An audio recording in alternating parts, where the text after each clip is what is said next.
My father stood in the middle of my beach house, running his hand across the marble counter I paid for. He smiled, not at me, but at the space. "This would be perfect for your brother's family." I just smiled back and made one call. I grew up in the shadows of perfect. My stepbrother got the new clothes.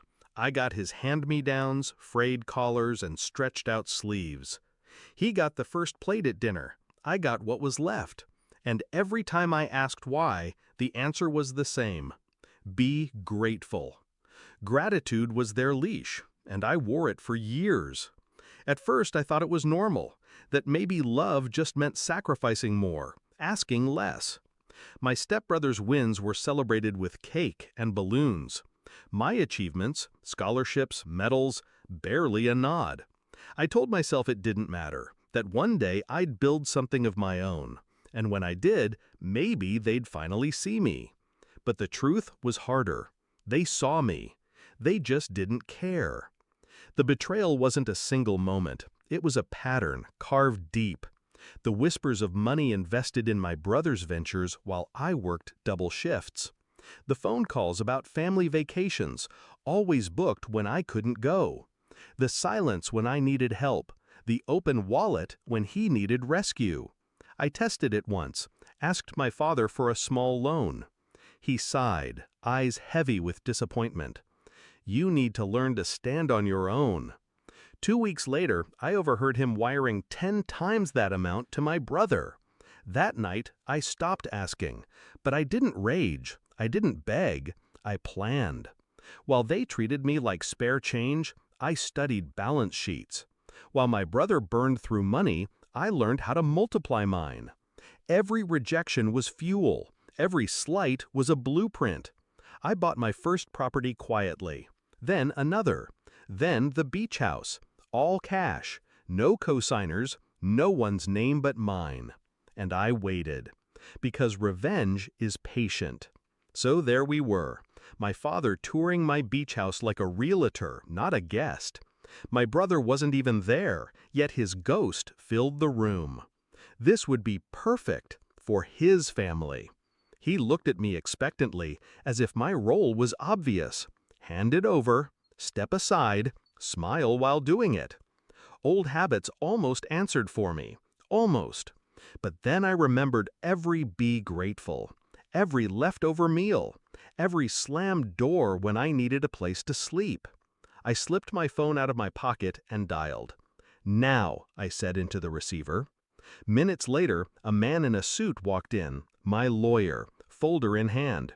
He set it on the counter between us. "What's this?" my father asked, his smile faltering. I leaned forward. Calm, precise. Deeds, titles, proof of ownership.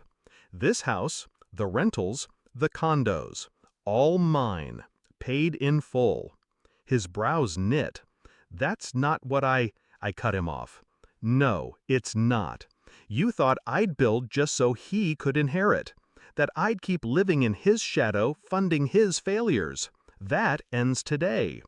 My lawyer slid another paper across the counter. A foreclosure notice. Not for me, for my brother. His last business venture had tanked harder than they realized. And when the bank came for the collateral, guess whose name was on the line? My father's. I watched the color drain from his face, watched his lips part, searching for words that wouldn't come. That silence, that stunned, breathless silence, was the moment I'd been waiting for my entire life. "You put everything on me," I said softly. "The blame, the scraps, the weight. And you gave him everything else. Now he's sinking, and you're sinking with him." And I glanced around at the house, the ocean glittering beyond the windows. I'm untouchable. My father finally spoke, voice cracking.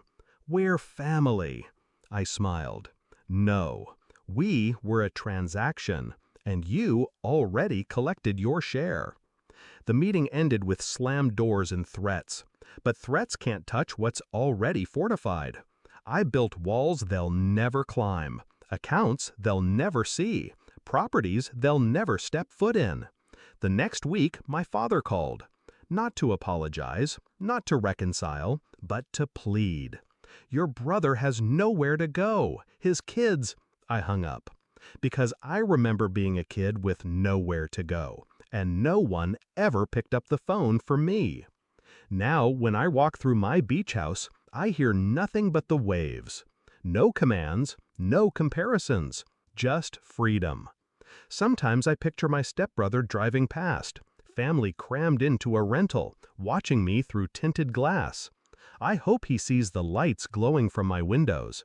I hope he knows what it feels like to be on the outside looking in, because that's where I lived my entire childhood. And now, it's his turn. I grew up wearing his hand-me-downs, eating his leftovers, being told to be grateful. Now, I own everything they thought I never would. And when my father tried to hand it all back to him, I gave him something better: silence, and the sound of the ocean washing away everything they ever took from me.